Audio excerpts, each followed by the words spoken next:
بسم اللہ الرحمن الرحیم. السلام علیکم. بیٹھک کے ساتھ اظہر احمد آج پھر حاضر ہے آپ کے سامنے.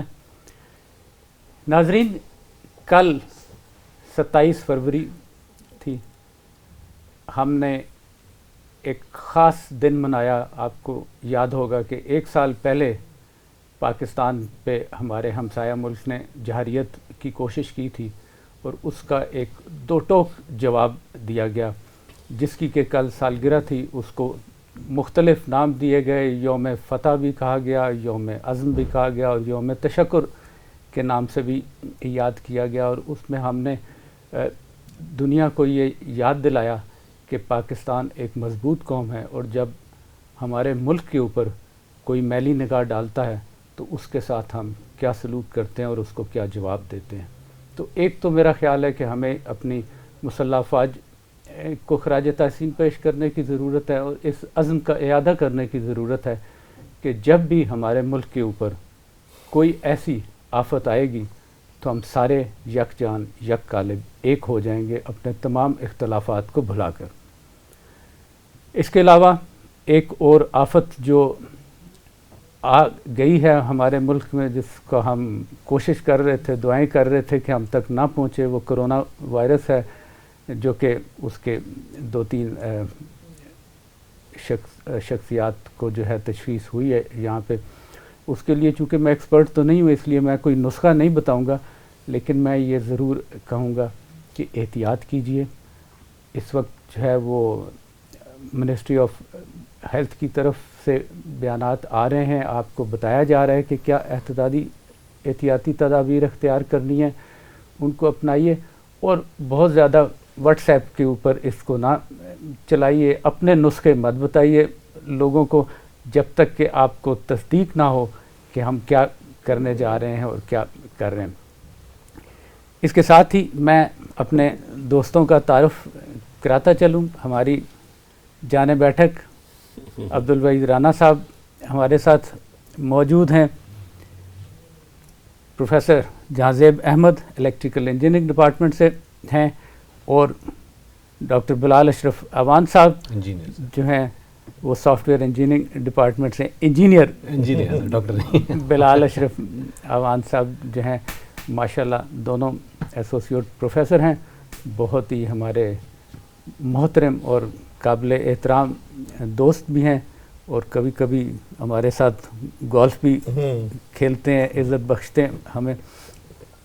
تو ہماری سر میں یہ دیکھ رہا تھا کہ ایک اویئرنیس اب ہمارے درمیان آ گئی. اب ہم دیکھتے ہیں کہ لوگ ماسک وغیرہ بھی پہنتے ہیں. پہلے ہم اس کو معیوب سمجھتے تھے کہ ڈاکٹر بھی کہے تو ہم کہتے تھے نہیں یار باہر نکلیں گے کیا ہوگا، لیکن اب لوگوں کے اندر وہ ہے کہ نہیں یار صحت ضروری ہے. یہ جو ہے وہ دکھاوے کے لیے وہ آپ اپنی صحت پہ کمپرومائز نہ کریں. تو بچے بھی ینگسٹرز بھی پہنتے ہیں. میرا خیال ہے شاید آپ کو بھی میں نے دیکھا ایک دفعہ پہنے. یہ بڑی اچھی چیز ہے کہ ہم لوگ جو ہے اب اپنا خیال رکھنے شروع کر دیا ہم نے، ورنہ تو ہم بحیثیت قوم ذرا لاپرواہ سے لوگ ہیں. تو انشاءاللہ پہ چلتے ہیں سر. جی بالکل. جن سے ابھی کل بھی ایک بات ہو رہی تھی، ہمارے ادھر یونیورسٹی کے اندر ہی ایک پی اے ہیں، تو ان کا بھی خیال تھا ہم مسلمان ہیں ہمیں کچھ نہیں ہوگا. پھر انہوں نے کہا حکیم امین جو ابو عبیدہ تھے صحابی، وہ بھی فوت اسی وجہ سے ہوئے تھے، بلکہ جہاں پہ تھے وہاں پہ طاعون شاید پھیل گیا تھا. اور پھر حضرت عمر ابو عبیدہ صحابہ عشرہ میں سے ہیں نا، عشرہ مبشرہ میں سے ہیں. تو پھر حضرت عمر نے ان کو کسی بہانے سے بلایا کہ مجھے تمہاری ضرورت ہے، کہ نکل آؤ. اس سے پہلے آئیڈیا ان کا یہ تھا کہ تم بیمار ہو جاؤ گے. تو انہوں نے ابو عبیدہ رضی اللہ تعالیٰ عنہ نے ان سے کہا کہ بھئی مجھے پتہ تم مجھے کیوں بلا رہے ہو، لیکن جو حدیث پہ انہوں نے سنائی کہ جس ایریا میں پھیل گئی ہو وبا وہاں سے نکلو نہیں، تو میں یہیں رہوں گا. اور ایونچولی میرا خیال ہے جہاں تک مجھے یاد پڑتا ہے پھر ان کی وفات بھی وہیں پہ.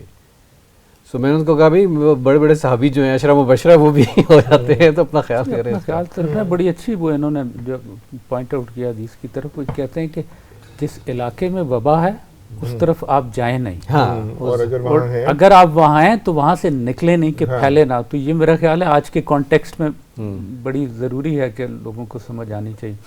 ویسے ڈاکٹر اظہر صاحب آپ نے بڑی خوبصورت آغاز کیا تھا. یہ بات میں ذرا تھوڑا سا کنونشنل سوچ کا بندہ ہوں. اور پاکستانی جو پینڈو ذہنیت میرے اندر بہت زیادہ موجود ہے. گو کہ میں نے ٹائی بائی لگائی ہوئی ہے مصنوعی طور پہ, لیکن حقیقت یہی ہے. یہ جو بے خطری اور بے فکری ہے نا ہماری, توکل اس کو کہہ لیں, لیکن یہ کہ ایک ہماری مزاج ہے قومی. میرا خیال ہے یہ ہمیں بہت سی آفات سے اور مشکلات سے دور رکھتا ہے. اکنامک کرائسس ہوتے ہیں, مشکلات ہوتی ہیں, بڑے جھگڑے ہوتے ہیں, فساد دنیا میں ہوتے ہیں. ہم عمومی طور پہ دنیا کے ان لوگوں میں شمار ہوتے ہیں جو خوش رہتے ہیں. اللہ خیر کرے بن حاصل کو تو اللہ خیر کرے گا. تو یہ جو چیز ہے میرا خیال ہے یہ ہم سے زیادہ مضبوط نہیں ہے کوئی وبا بھی. ہم لوگ خود مضبوط ہوں تو یہ سب بڑی بات ہے. باقی احتیاطی تدابیر تو ہیں. ایک بات کی طرف میں چاہتا تھا وہ پلٹ کے آ جائیں. آپ نے ایک سال گزرا 27 فروری کا ذکر کیا. یہ سوال بہت پہلے مجھے بھی ایک دفعہ تجربہ ہوا تھا. میں بہت اوائل جوانی میں مجھے سرکاری ایک سلسلے میں حکومت پاکستان کی طرف سے موقع ملا ہندوستان یہ اپنے ہمسایہ ملک میں جانے کا. تو اس وقت ہمارے ان کے تعلقات بہت خراب تھے اور ملک پہ فوجی حکومت تھی. تو میں نے وہاں جا کے جو چیز, میں ایک ینگ آدمی کی حیثیت سے ایک چیز محسوس کی کہ وہ بہت ہم سے متاثر تھے اور ہم سے اس طرح ذکر کرتے تھے جیسے ہم کوئی بڑی عرفہ قسم کی چیز ہیں. اور مجھے کچھ لوگوں نے پوچھا کہ یار جیسے میں کوئی پاکستانی حکومت کا بڑا رازداں ہوں کہ یار سچ سچ بتائیں آپ کے پاس ایٹم بم ہے؟ تو میں سبکی سمجھا کہ یہ کہوں کہ نہیں ہے. تو حکومت تو نہیں اعلان کرتی تھی, نہ ہم نے مانا تھا. تو میں نے کہا کہ یار ہے لیکن کسی کو بتانا نہیں. تو یہ جناب کیا وجہ ہے؟ میں چاہتا ہوں کہ الیکٹریکل انجینئرنگ اور سافٹ ویئر انجینئرنگ کے لوگ اور عالمی حالات کے آپ ماہر اور ماہر حالات حاضرہ انٹرنیشنل ریلیشن, یہ بتائیے کہ ہمارا لوگ دنیا ساری پوچھتی ہے, ایک بڑے بھاری بھرکم ہمسائے کے ساتھ بیٹھے ہوئے ہیں, لیکن ہم سے وہ خوف زدہ کیوں رہتا ہے؟ اسے کیا ڈر رہتا ہے ہم سے؟ کوئی نظر آتا ہے کہ اس کو خوف ہے کوئی ہم سے, یہ کیا وجہ ہے؟ کوالٹی میرا خیال ہے کہ جو ہے دیکھیں دو چیزیں تو سمجھ میں آتی ہیں. ایک تو آپ نے جس کی طرف اشارہ کیا کہ وہ جو توکل باللہ ہے, ان کو پتہ ہے کہ یار یہ تو مطلب ڈرتا نہیں, اس کے توکل پہ چلتا ہے اور اپنا کام کر جاتا ہے. دوسرا جو ہم نے دیکھا ہے خاص طور پہ چونکہ ملٹری کے حوالے سے بھی اور کچھ میرا بھی تعلق رہا سروسز سے, ہماری کوالٹی آف ٹریننگ ان کے مقابلے میں بہت بہتر ہے. یہ تو آپ بھی باہر گئے ہوں گے, آپ نے دیکھا ہوگا ہمارے جب کورسز وغیرہ میں جاتے ہیں شائن کرتے ہیں ہمارے افسران, تو شائن کرتے ہیں اور وہ ہمیشہ بڑا اچھا. کچھ ایریاز میں ہو سکتا ہے کہ یہ نہیں کہہ رہے بالکل کہ وہ کہتے ہیں دشمن کو کمزور نہیں سمجھنا چاہیے, کچھ ایریاز میں IT وغیرہ میں انڈیا نے بہت اچھا کام کیا ہے.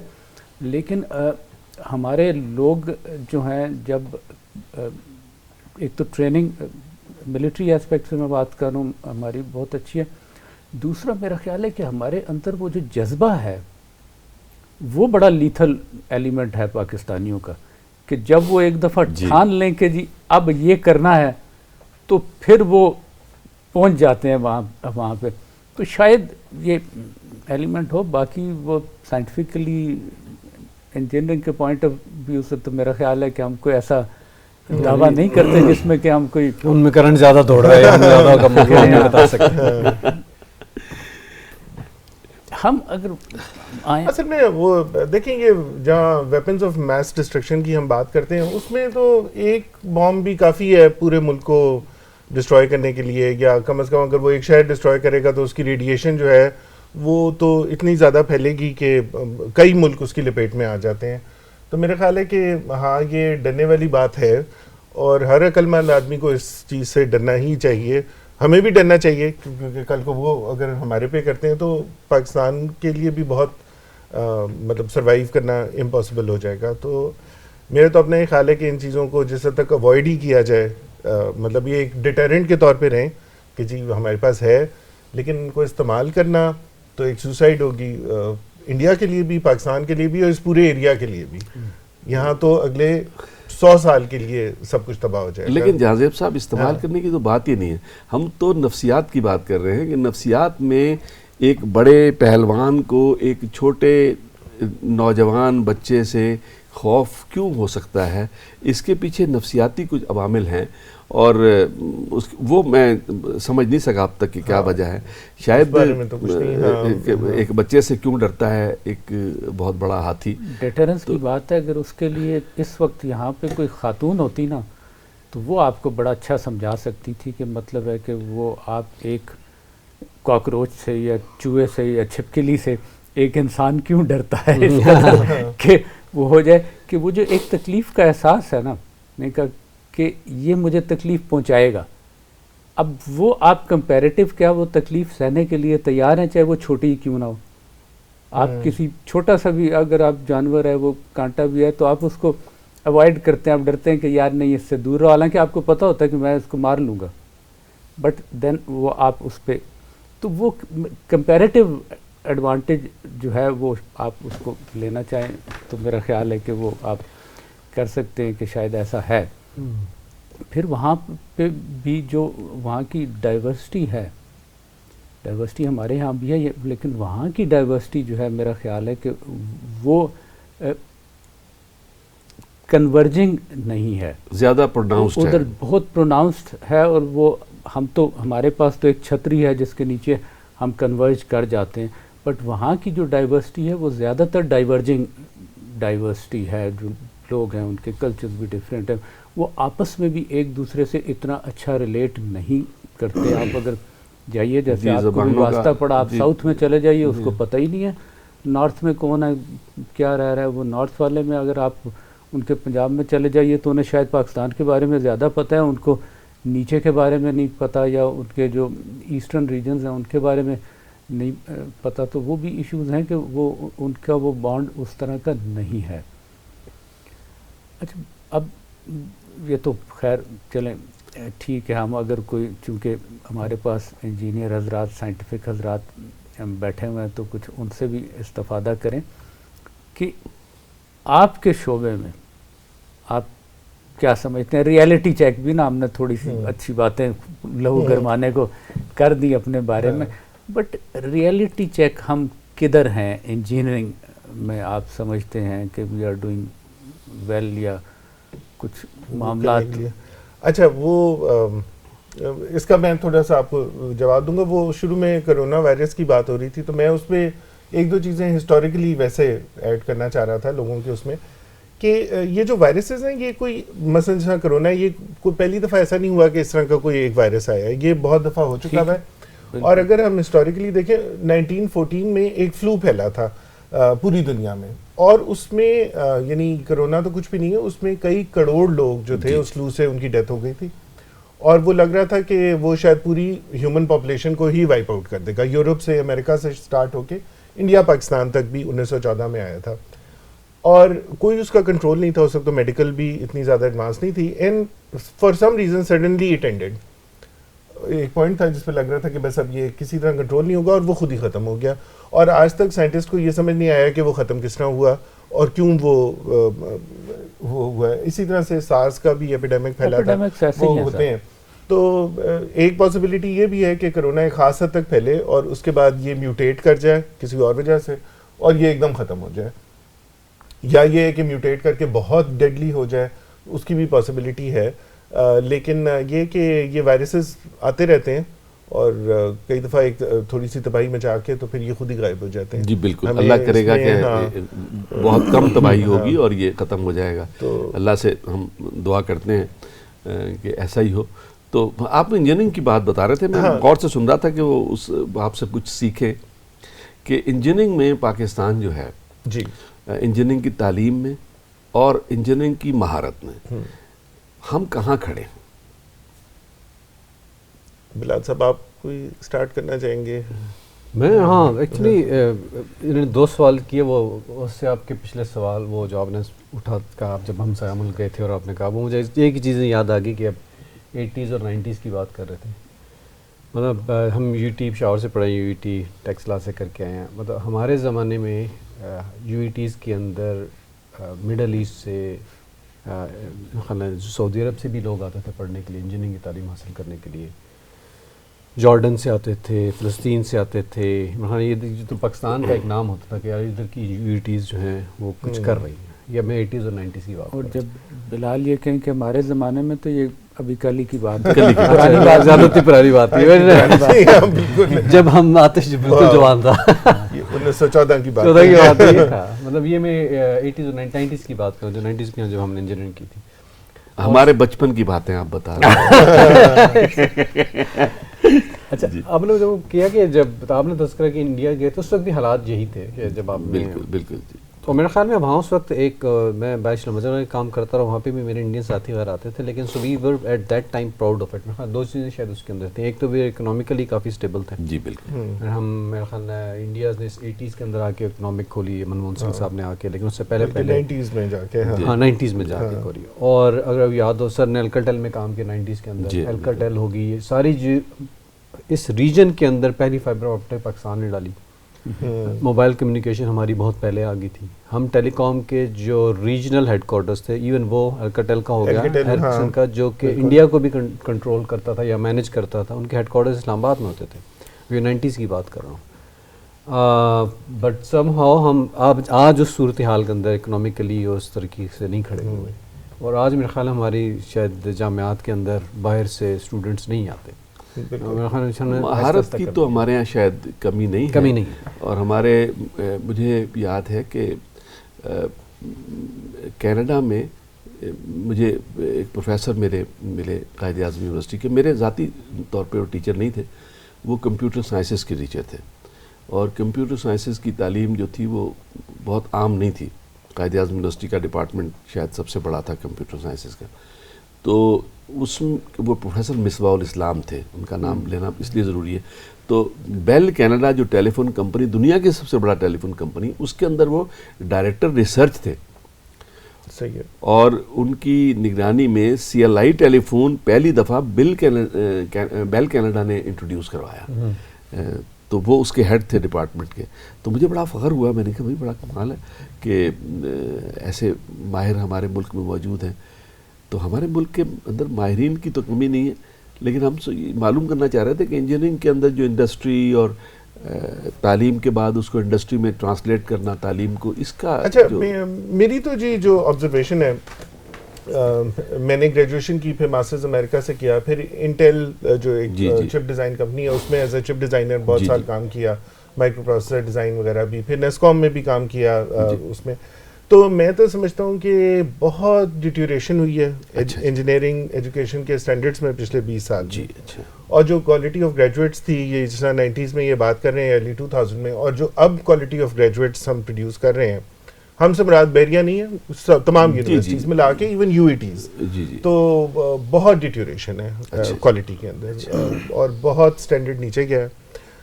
انفارچونیٹلی آن پیپر ہر چیز کا اسٹینڈرڈ بہت اوپر گیا ہے پاکستان میں. تو پی ای سی سے آپ پوچھیں گے تو کہیں گے جی ہم تو او بی سسٹم ہے، واشنگٹن ایکارڈ بھی سائن ہو گیا ہے.